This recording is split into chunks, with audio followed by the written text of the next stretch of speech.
Thibault, why is it called Molehill? Hey, how's it going, man? Hey, fine. Ah, you're following me, right? Yeah. So it's called Molehill because it's pretty crazy to see how moles are good with 3D.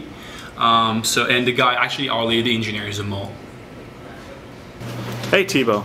Hey, you're there again. Yeah, so how does Molehill achieve such good performance? So what's amazing with Molehill is that it's like what we call internally direct path. Direct path. Yeah, just like with stage video, that means there's no readback on the CPU to actually composite that in the display list. So just like stage video, we have that stage 3D object sitting behind the display list, which is CPU composited.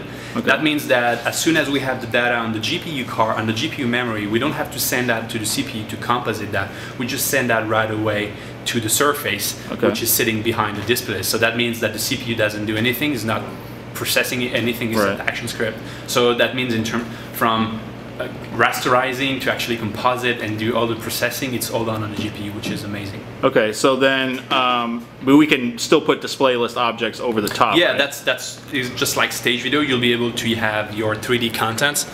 Always drink some milk. Yeah. And you'll be able to have content covering the 2D content covering the 3D content. Hey, Thibault. So which GPUs are actually supported with Molehill? So that's the question we have a lot. What kind of GPUs? What GPUs? All of them.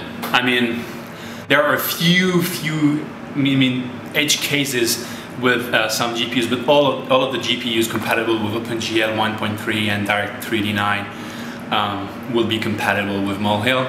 Okay, so what happens if, let's say, there's an edge case and it's not supported? Then what happens?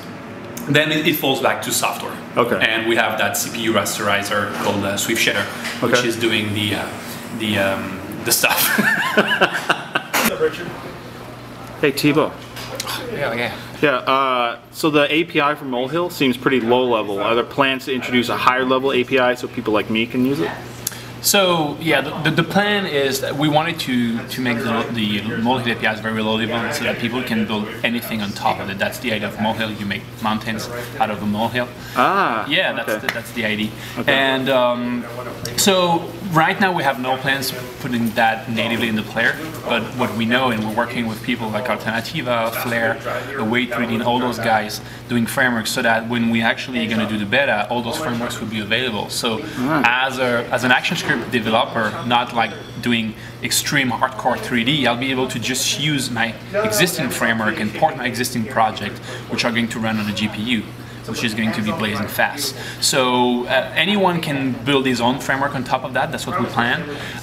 For the next version of Molehill, maybe we'll add some more helper APIs, but it's going to stay very low level, so that if you are EA or if you are just any company or just a freelancer, you can build your own custom framework on top of Molehill. Thibault. Hey. Hey. Waiting for you. Yeah. But let's say I wanted to learn low-level Molehill. Now, what type of things should I be brushing up on? So if let's say you want to get started and be ready when Molehill goes out, you actually may read a lot of stuff. What's that? You may actually need to read a lot of stuff from OpenGL. Let's say OpenGL ES2, because it's, in terms of feature, Molehill is features-wise looks like OpenGL ES2, and so I would recommend people reading about the OpenGL and 3D concept with Direct3D and OpenGL books. OpenGL ES2, don't go read like all the history of OpenGL or Direct3D, just take the latest version. OpenGL? Like OpenGL ES2. Okay. And then for shaders, and so vertex and fragment shaders and all that stuff, just read some articles about like GLSL or ARB shaders, because it's going to give you a better idea of how it works in terms of bytecode and instructions. But you really have to read a lot of stuff concerning also vertex and fragment shaders and how it works and what you can do with that. That sounds pretty complicated. No, it's not. It's just like step by step. From the hello triangle, you texture some stuff with the shaders, and then read some more stuff, and step by step you end up with something, and you can get a better idea of what it looks like and how it works. All right, cool. Yep. So Molehill's a 3D API, but are you going to be able to use Molehill to be able to do 2D content as well? So actually, this is what's great with Molehill, is that a lot of people are asking about Molehill benefits for 2D content, and the truth is that if you look online, like about 2D with hardware 3D APIs, you'll see that there are a lot of articles talking about that. So basically, if you want to do particles engine, you'll do that through vertex and fragment shaders. If you want to do 2D sprite engine, you'll be able to do that and actually use textures and upload that on the GPU. So 2D games, you'll actually be able to do that in Molehill? Yeah, totally. I'm pretty sure people are going to be building framework on top of Molehill, but only for the sake of 2D content. It's going to be amazing in terms of performance. So I have an example here. Just you have it open right now? Yeah, That's a coincidence. Here, and you see, it's actually rendering. Hold on, what? Is actually rendering a Voronoi. What is this? This is Prescriptions for Love. Oh, is that one of the best records ever? Okay. Well. So this is actually rendering a Voronoi, right? Voronoi diagram all on the GPU. So I mean, it could run full screen at 60 Hertz, no problem, and running all on the GPU. So this is all in Molehill running on the GPU? Yeah, this is 2D running on the GPU. Wow. Hey Thibault. Hey. So are there plans to have any type of visual tooling for Molehill so that designers can actually use it? So when Molehill is going to be released, a lot of people will actually create a lot of tools. I know that a lot of people like the Way3D team and Alternativa are already working on tooling, so people are going to be able to use those tools. I'm pretty sure there are a lot of people, you know, having ideas about building tools for Molehill. Even us? Even us, I mean, yes, as you can imagine, Adobe is a tooling company, so we are actually, you know, looking at ways to make, you know, the 3D workflow as easy as what we did with 2D. So I'm pretty sure Adobe will come up with something.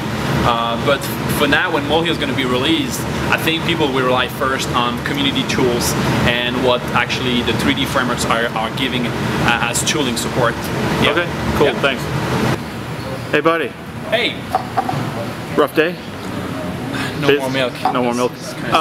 So I know it's not related to Molehill, but at Max we showed a demo of stereoscopic 3D video. Oh yeah, yeah. So what's the deal with that? It was actually at the booth, and a lot of people played with it. So stereoscopic 3D, so that you guys know, it is actually, I know you know only, but maybe some people do not know that, but it's having the ability to do like 3D on the video with glasses, with active or passive glasses. Yep. And it's a very nice technology we see on TVs today at the theater. And we did a prototype, and we had something running at the booth, at the Adobe booth at Max.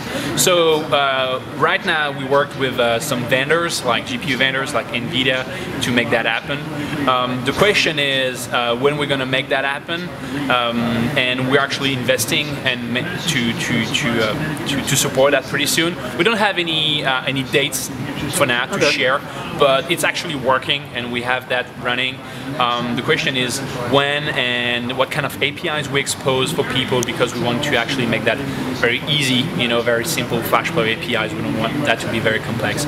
But actually, we're investigating to make that happen as soon as possible. Yeah. Cool. Hey Thibault. Yeah. When do you think developers are actually going to be able to start playing with Molehill? Well, so we're thinking about first half 2011. First half 2011? Yeah.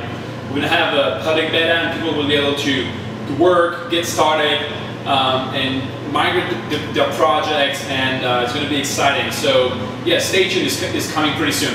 Okay, nice. All right, man. Bye. Thanks for your time. Have a good Christmas, buddy. Yeah, see you. Bye.